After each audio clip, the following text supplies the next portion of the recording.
Welcome to the Delta. I'm Kunjan Narachanya, CEO of Watershed Advisors, and I'm so honored today to be joined by Deb Gist, who is going to sort of share some insights with us on the new federal education freedom tax credit. Depending on who you ask, it's either a landmark school choice victory or a major threat to public education. But I think there's another conversation we need to be having that's getting a lot less attention. And that is, how can state leaders use this moment to create new opportunities for public school students? So today I want to take a step back. I want to learn exactly what is this tax credit, where will the funding go, and if public schools can benefit. To help us think through those questions, I'm joined by Deb Gist. Deb is the former commissioner of education in Rhode Island, former superintendent of the Tulsa Public Schools, and now founder and CEO of Future School Fund, the nation's only scholarship granting organization focused exclusively on public school students.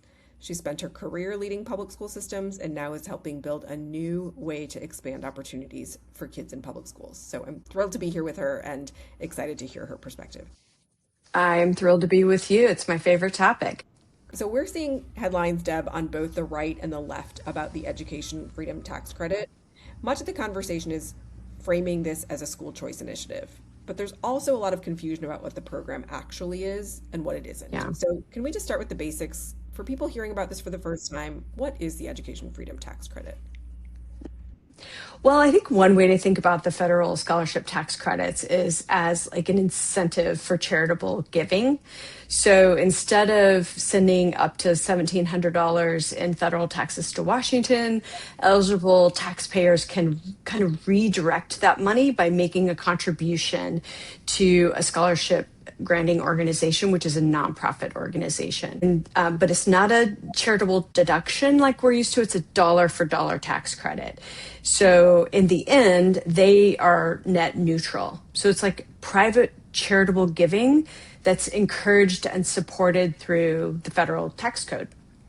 And so people sometimes say, well, this is just a voucher. This is like a federal voucher program. Is that the right way to think about this?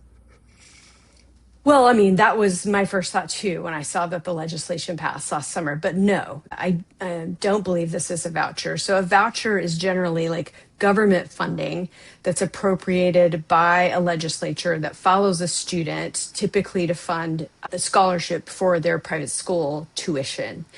And this is different from that. So this is a private donation to a nonprofit organization, a scholarship granting organization, for which they receive a federal tax credit. And then the dollars provide access to scholarships for students for education.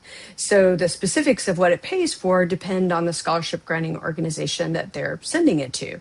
So the program and vouchers may look similar in some ways from the outside because they can potentially provide and they will provide access to scholarships for students who are leaving public schools and attending private schools or who were already in private schools to help those students. But they also pay for educational opportunities for students in public schools. And so legally and financially, but also just practically, they're different. So can you tell us more about the opportunities you're talking about? What kinds of opportunities could this unlock for kids in public schools? Like what kinds of programs or experiences could these dollars help support? Yes, and this question, honestly, is what gives me so much energy to get this done on behalf of public school students. So after I found out about this last summer and heard that they had included public schools in this, I pulled up the bill language. And once I read it, I thought, whoa, this is huge. And I immediately began thinking of all different kinds of programs and experiences that the students I've served over the years could have benefited from having. And so I will say that we need the final rules from Treasury to know precisely, but we know a lot about that. And so even just thinking about some of the pretty evident ones like tutoring, which could be tremendous. We have great data on what this means for our students and their success. I would say also extended day opportunities, and just even those two alone just gives me so much energy for what we're building and working on right now. And so, how does a district or a school take advantage of this kind of opportunity or the opportunity that potentially, your organization is seeking to provide? So I think as a, if I were to put my superintendent hat on from having led a public school system, I think the first thing that one needs to do is to figure out, well, first of all, has your state opted in? And then honestly, whether they have or haven't, because I think there's likely to be a lot of movement around that. So either way, but especially if your state has opted in, you want to figure out what your strategy is. And so you need a scholarship granting organization, because that's the only entity that can provide these scholarships to your students. And so the way to think about that is that either you can create a scholarship granting organization, which is a standalone 501c3 that's explicitly designed for this purpose, that then needs to be approved by the governor within your state to provide these kinds of scholarships through this program. Or you can find one who's already done that and then connect with them to carry this out on your behalf.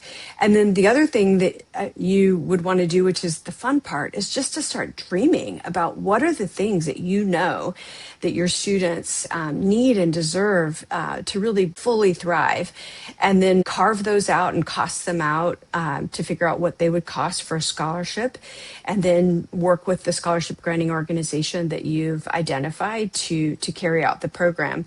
And the other thing that they can do is start to make sure their community knows about the program and is getting ready, because it launches in January of 2027, and that's coming up pretty quickly. So we have a few months here now to let people know about it. And so what do you say to people who are still skeptical about this? Well, I mean, first of all, I understand that, because I always support some good, healthy skepticism about anything.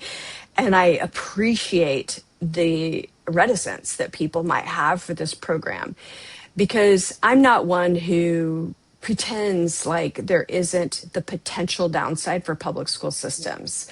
So if this program is in existence and if a student uses the program through a different scholarship granting organization, not ours, but a different one that would provide them with a scholarship for a private school, they might leave their public school. And so that's a reality. So I get that and I appreciate it. But at the same time, where I'm coming from on this and what drives me about it is that this is happening. And under almost any realistic scenario, it's not being halted, and for sure not in any time in the next few years. And so it's not theoretical, it's the law, and it's happening. So we have to implement it in a way that makes sure that these billions of dollars that are going to flow into education, that our students, that public school students, those farthest from opportunity, get access to these dollars. And I personally believe that this is really one of the most exciting and important new developments to come along. Because when you think about it, we have been, and we need to continue focusing on how do we improve, core instruction that happens every day in schools and everything that wraps around that.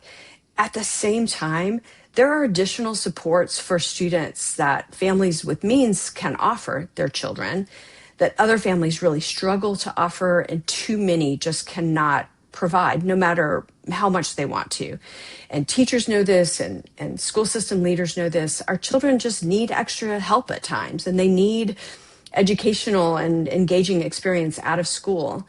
And these resources can do that for them. Yeah, that's incredible.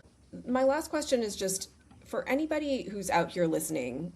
Maybe this is a taxpayer, maybe this is someone who right now is in a nonprofit, maybe this is someone who is in a school. Like, how can they learn more, or how can they prepare for January 2027?